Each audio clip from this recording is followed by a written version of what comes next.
कौशांबी हो या फिर आजमगढ़, इन दोनों ही जिलों के अपने अपने सियासी मायने हैं। ये ऐसे क्षेत्र हैं जो दलित, ओबीसी और मुस्लिम वोटर की एकजुटता का बड़ा संदेश देते हैं। विधानसभा चुनाव में सपा ने इस मोर्चे पर बढ़त हासिल की थी, लेकिन लोकसभा चुनाव से पहले अमित शाह इस सियासी चक्रव्यूह को भेदना चाहते हैं और तभी तो कौशांबी से जहां उन्होंने दलित समाज को बड़े तोहफे दिए, तो वहीं आजमगढ़ में पुराने दंगों का जिक्र करके एक बड़ा दांव भी चला।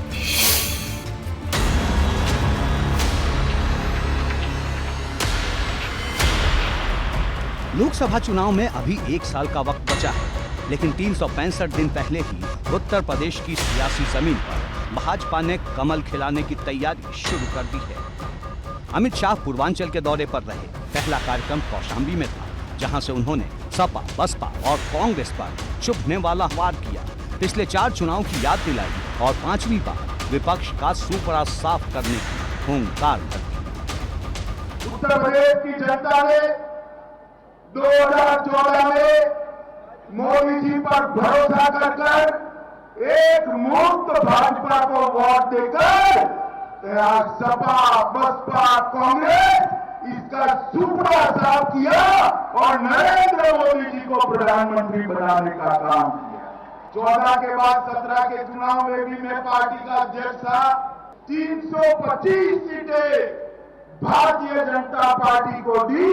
उसके बाद 19 का चुनाव आया, सबको हराकर फिर से एक बार मोदी जी को प्रधानमंत्री बनाया। 22 का चुनाव आया, योगी जी को फिर से आपने मुख्यमंत्री बनाया। यूपी के माध्यम से पूरे भारतवर्ष के अंदर मोदी जी को फिर से प्रधानमंत्री बनाने का संदेश देने वाले।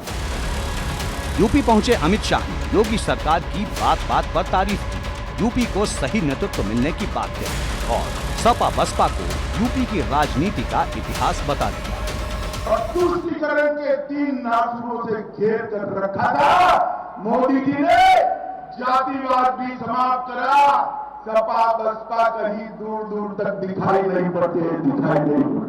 यहाँ पर मैं जब उत्तर प्रदेश में आया हूँ, तब उत्तर प्रदेश आज योगी जी के नेतृत्व में विकास की राह पर चल पड़ा है। और मोदी जी ने, क्योंकि वो भी कौशांबी वालों आपके नजदीक से वाराणसी से ही सांसद है, उन्होंने गरीब कल्याण की सारी योजनाएं उत्तर प्रदेश में इतनी बड़ी मात्रा में जमीन पर उतारी है। अमित शाह पूर्वांचल में थे तो राम मंदिर का जिक्र करना भी नहीं भूले। इस मुद्दे पर कांग्रेस और सपा को एक साथ निशाने पर रखा। हम सब चाहते थे कि अयोध्या में रामलला का मंदिर, जहां उनका जन्म बना था, वही, मगर ये कांग्रेस उनको लटका रही थी, सपा उनको भटका रही थी, बसपा उसको अटका रही थी। मोदी जी ने राम जन्मभूमि के मंदिर का शिलान्यास किया और आप सब थोड़े समय में देख पाएंगे कि भगवान श्री राम अपने निज मंदिर के अंदर विराजमान होंगे। अयोध्या में मंदिर बने। डबल इंजन की सरकार का पूरा सकारात्मक सहयोग प्रदेश के सभी संसदीय क्षेत्र के सभी युवाओं को प्राप्त होगा। भाइयों बहनों, आज हम सब जानते हैं, अभी यहां पर कौशांबी जनपद से जुड़ी हुई 612 करोड़ रुपए से अधिक की परियोजनाओं का लोकार्पण और शिलान्यास आदरणीय गृह मंत्री जी के कर कमलों से संपन्न हुआ है। अगर बात करें तो कौशांबी में जनसभा को संबोधित करते हुए गृह मंत्री अमित शाह ने साफ तौर पे कहा कि 2024 में तीसरी बार प्रधानमंत्री नरेंद्र मोदी को बनाना है और इस बार 300 पार सीटों के साथ बीजेपी को एक बार फिर से कमल खिलाना है, जिससे कि प्रधानमंत्री नरेंद्र मोदी तीसरी बार देश की सत्ता पे काबिज होते हुए प्रधानमंत्री बन सके। इसके साथ साथ कांग्रेस पर भी जमकर निशाना साधा है। कौशांबी के बाद अमित शाह और योगी आदित्यनाथ आजमगढ़ पहुंचे। कौशांबी की तरह यहाँ भी जनता को हजारों करोड़ की विकास परियोजनाओं की सौगात दी, लेकिन असली लक्ष्य 24 के चुनाव से पहले भाजपा को मजबूती देना था। आजमगढ़ से भी दोनों नेताओं ने विरोधियों पर चुभने वाले तीर चलाए। आजमगढ़ जिसमें 2017 के पहले पहचान का संकट था। आजमगढ़ का नौजवान 2017 के पहले देश के अंदर कहीं चले जाए तो भाइयों बहनों, कोई किराए पर कमरे देने की बात तो दूर, नाम से ही लोग चिढ़ते थे, परहेज करते थे। आजमगढ़ का नाम कहीं बम विस्फोट में जरूर आ जाता था। आजमगढ़ का नाम किसी और ही विनाशकारी कार्यों में आता था, लेकिन आज आजमगढ़ विकास के लिए जाना जा रहा है। जिस कौशाम्बी को अमित शाह ने 117 परियोजनाओं की सौगात दी, उसमें ज्यादातर योजनाएं दलित उत्थान और दलित बस्तियों के लिए समर्पित हैं। ऐसे में सीधे समझा जा सकता है कि भाजपा की नजर पूर्वांचल के दलित वोट बैंक पर है, यानी सपा जिस दलित मुस्लिम और ओबीसी गठजोड़ को बनाने की तैयारी में है, उसमें अमित शाह ने बड़ी सेंधमारी की तैयारी शुरू कर दी है। जनता पहले ही दरकिनार कर चुकी, आज आह्वान के बाद और ताकत लेकर के लोग दरकिनार करने में लग जाएंगे। कौशाम्बी आपका भी गृह जनपद है, किस तरीके से यहाँ के महोत्सव देखते हैं और गृह मंत्री के संबोधन कैसे देखते हैं? कौशाम्बी सहित संपूर्ण उत्तर प्रदेश की हम लोग 80 लोकसभा सीटों को देखते हैं और कौशाम्बी से लोकसभा चुनाव के अभियान का आगाज माननीय गृह मंत्री जी, पूर्व राष्ट्रीय अध्यक्ष जी, पूर्व उत्तर प्रदेश प्रभारी जी ने किया है और वह जो कुछ कहते हैं तो उसमें बहुत दम होता है। अमित शाह भाजपा के चाणक्य माने जाते हैं और चुनाव में उनकी भूमिका बेहद अहम हो जाती है। कौशाम्बी से लेकर आजमगढ़ तक उनके कार्यक्रम का एक दूसरा नजरिया भी है, क्योंकि जब 1 साल पहले विधानसभा चुनाव हुए थे तो सपा ने इन दोनों ही जिलों में क्लीन स्वीप किया था, यानी इन दोनों जिलों की एक भी सीट भाजपा के खाते में नहीं गई थी। और अब भाजपा ने अमित शाह को आगे कर सपा के मजबूत किलों में सर्जिकल स्ट्राइक शुरू कर दी है।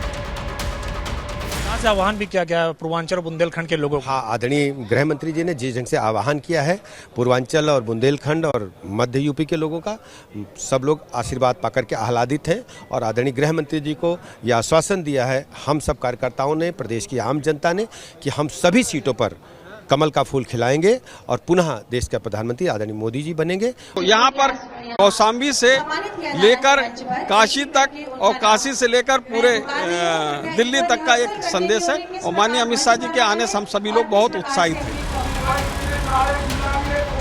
अमित शाह उसी कौशाम्बी की जमीन पर थे जहां सपा की रणनीति में डिप्टी सीएम केशव प्रसाद मौर्य को चारों खाने चित कर दिया था।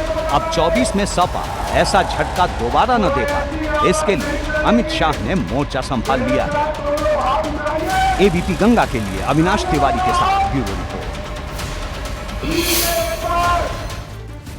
गृह मंत्री अमित शाह ने आज कौशाम्बी महोत्सव में शिरकत की, लेकिन इसी दौरान सिराथू से विधायक पल्लवी पटेल को पुलिस ने उनके घर में नजरबंद कर दिया और इससे सियासत में हलचल बढ़ गई। अखिलेश यादव ने भाजपा पर चुभने वाला वार किया और अखिलेश यादव ने भाजपा पर नकारात्मक राजनीति करने का भी आरोप लगाया, लेकिन इस पर भाजपा ने भी तीखा हमला बोला।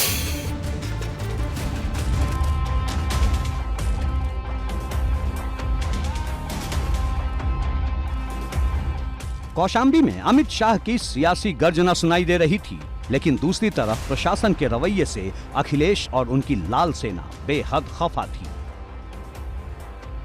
दरअसल अमित शाह के कार्यक्रम से पहले प्रशासन ने सिराथू से सपा विधायक और अपना दल कमेरावादी की नेता पल्लवी पटेल को हाउस अरेस्ट कर लिया। कार्यकर्ताओं को पल्लवी पटेल के आवास से दूर रहने की हिदायत भी दी गई।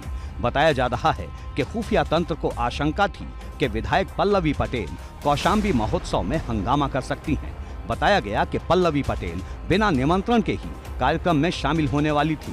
हालांकि पल्लवी पटेल ने कहा कि विधायक होने के नाते उन्हें निमंत्रण मिला था।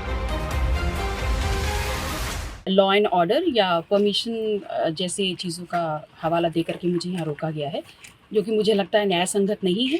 जिस विधानसभा में महान हस्तियां देश की शिरकत कर रही हो, वहाँ पर ये मेरा अधिकार क्षेत्र है कि मैं वहाँ जा करके उनका स्वागत करूँ और ये कहीं ना कहीं मेरे विशेषाधिकार का हनन भी है। जैसे ही पल्लवी पटेल को हाउस अरेस्ट करने की खबर आई, अखिलेश यादव ने भी ट्वीट कर सियासत में तपिश पैदा कर दी। अखिलेश ने पल्लवी पटेल की हाउस अरेस्ट वाली तस्वीरों को ट्विटर पर अपलोड करते हुए लिखा, विपक्ष की एक माननीय महिला विधायक डॉक्टर पल्लवी पटेल जी को अपने विधानसभा क्षेत्र कौशाम्बी के स्थापना दिवस पर जनता से न मिलने देने के लिए प्रशासन द्वारा नजरबंद करना भाजपाई नकारात्मक राजनीति का बेहद संकीर्ण रूप है। कौशाम्बी की जनता लोकसभा चुनाव में भी भाजपा को बाहर का रास्ता दिखाएगी। ये वही पल्लवी पटेल हैं जिन्होंने सिराथू से डिप्टी सीएम केशव प्रसाद मौर्य को चुनाव में हरा दिया था और तभी से पूरी भाजपा की नजर सिराथू और पल्लवी पटेल पर दिखाई देती है। सिराथू सिर्फ एक विधानसभा सीट भर नहीं है, बल्कि ये तो वो नाम है जो भाजपा के लिए वक्त वक्त पर चुभन पैदा करता है। और अब पल्लवी पटेल को हाउस अरेस्ट करने के मामले को सपा ने जोर शोर से भुनाना शुरू कर दिया है। भाजपा भी पलटवार में पीछे नहीं। तो अखिलेश यादव ने ट्वीट किया है कि यहाँ की जो जनप्रतिनिधि हैं पल्लवी पटेल, उनको नजरबंद किया गया है और जैसे कौशाम्बी में तीनों विधानसभा रहे हैं, लोकसभा भी रहे हैं। पार्टी के लोग डिरेल्ड हो गए हैं, उनको पता ही नहीं वो क्या कह रहे हैं।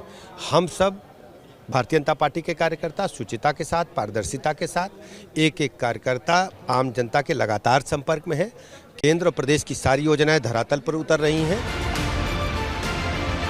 कौशाम्बी का संदेश विधानसभा चुनाव में पूरे पूर्वांचल तक गया था।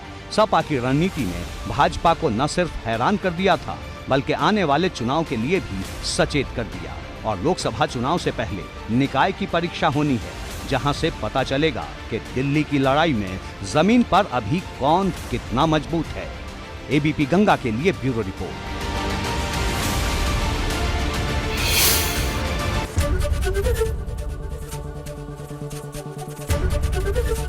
एबीपी गंगा, खबर आपकी, जुबान आपकी।